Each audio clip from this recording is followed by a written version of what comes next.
आप सबको जय मसीह की। आज का वचन उत्पत्ति अध्याय 31। फिर लाबान के पुत्रों की ये बातें याकूब के सुनने में आई। याकूब ने हमारे पिता का सब कुछ छीन लिया है और हमारे पिता के धन के कारण उसकी यह प्रतिष्ठा है। और याकूब ने लाबान के मुख पर दृष्टि की और ताड़ लिया कि वह उसके प्रति पहले के समान नहीं है। तब यहोवा ने याकूब से कहा, अपने पितरों के देश और अपनी जन्मभूमि को लौट जा और मैं तेरे संग रहूँगा। तब याकूब ने राहेल और लिया को मैदान में अपनी भेड़ बकरियों के पास बुलवा कर कहा, तुम्हारे पिता के मुख से मुझे जान पड़ता है कि वह मुझे पहले के समान अब नहीं देखता, पर मेरे पिता का परमेश्वर मेरे संग है। तुम भी जानती हो कि मैंने तुम्हारे पिता की सेवा शक्ति भर की है।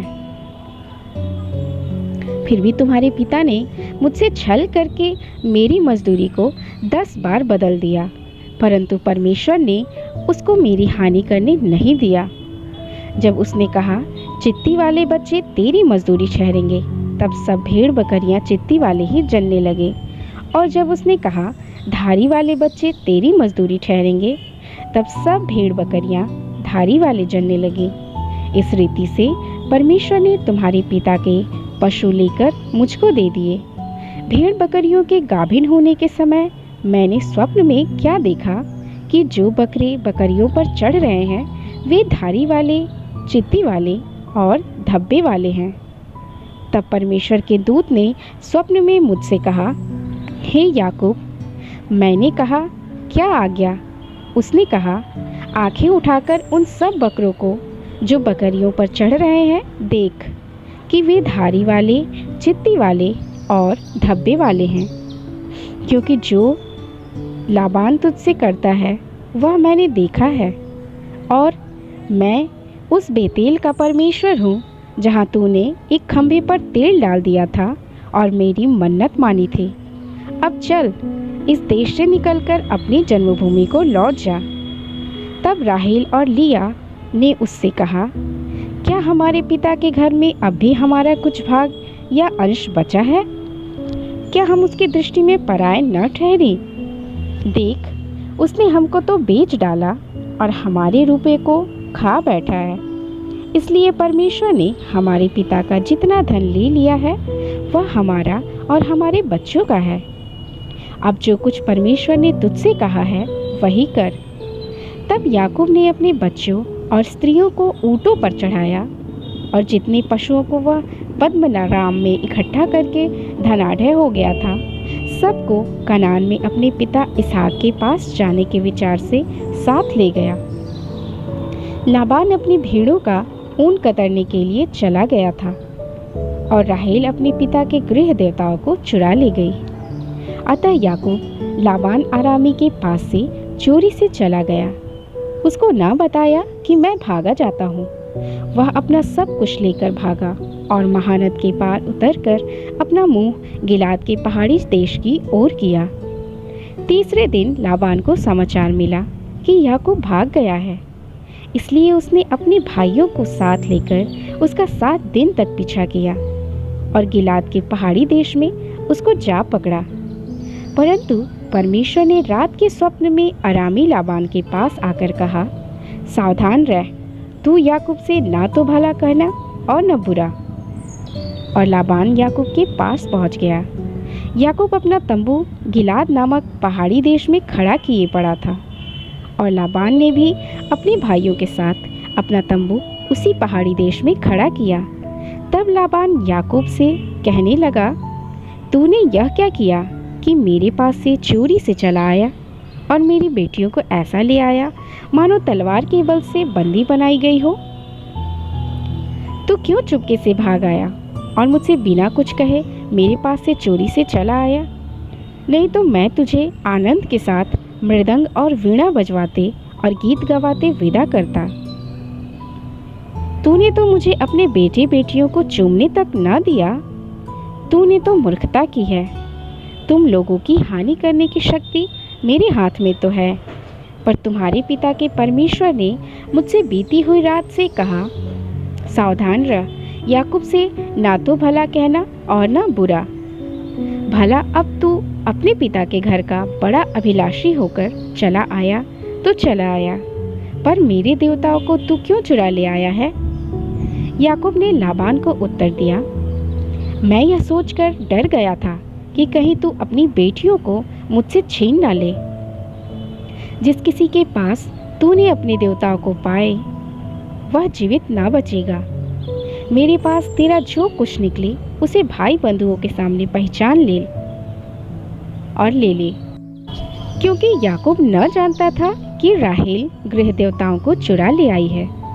यह सुनकर लाबान याकूब और लिया और दोनों दासियों के तंबुओं में गया और कुछ न मिला।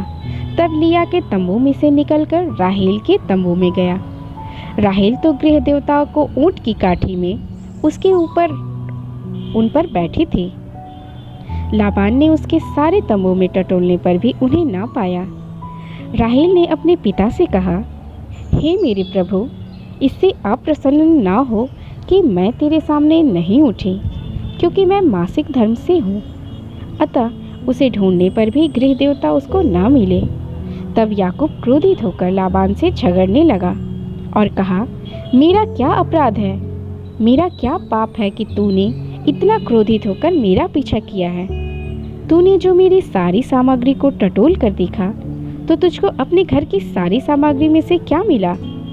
कुछ मिला हो तो उसको यहाँ अपने और मेरे भाइयों के सामने रख दे, और वे हम दोनों के बीच न्याय करें। इन 20 वर्षों तक मैं तेरे पास रहा, इनमें ना तो तेरी भेड़ बकरियां के गर्भ गिरे और ना तेरे मेढ़ों का मांस मैंने कभी खाया। जिसे बनैले जंतुओं ने फाड़ डाला उसको मैं तेरे पास न लाता था, उसकी हानि मैं ही उठाता था। चाहे दिन को चोरी जाता रहे, चाहे रात को, तो मुझे से उसको ले लेता था। मेरी तो दशा यह थी कि दिन को तो घाम और रात को पाला मुझे खा गया और नींद मेरी आंखों से भाग जाती थी। 20 वर्ष तक मैंने तेरे घर में रहा, 14 वर्ष तो मैंने तेरी दोनों बेटियों के लिए और 6 वर्ष तक तेरी भेड़ बकरियों की सेवा की, और तूने मेरी मजदूरी को 10 बार बढ़ा डाला। मेरे पिता का परमेश्वर अर्थात अब्राहम का परमेश्वर, जिसका भय इसहाक भी मानता है, यदि मेरी ओर ना होता तो निश्चय तू अब मुझे छूछे हाथ जाने देता। मेरे दुख और मेरे हाथों के परिश्रम को देखकर परमेश्वर ने बीती हुई रात में तुझे डांटा। लाबान ने याकूब से कहा, ये बेटियां तो मेरी ही हैं और ये बच्चे भी मेरे ही हैं और ये भेड़ बकरियां भी मेरी ही हैं, और जो कुछ तुझे देख पड़ता है वह सब मेरा ही है। परंतु अब मैं अपनी इन बेटियों और इनकी संतान से क्या कर सकता हूँ? अब आ, मैं और तू दोनों आपस में वाचा बांधे और वह मेरे और तेरे बीच साक्षी ठहरे। तब याकूब ने एक पत्थर लेकर उसका खंभा खड़ा किया। तब याकूब ने अपने भाई बंधुओं से कहा, पत्थर इकट्ठा करो। यह सुनकर उन्होंने पत्थर इकट्ठा करके एक ढेर लगाया और वहीं ढेर के पास उन्होंने भोजन किया। उन ढेर का नाम लाबान ने तो यज्रशाहदू था, पर याकूब ने गिलियाद रखा। लाबान ने कहा, यह ढेर आज से मेरे और तेरे बीच साक्षी रहेगा।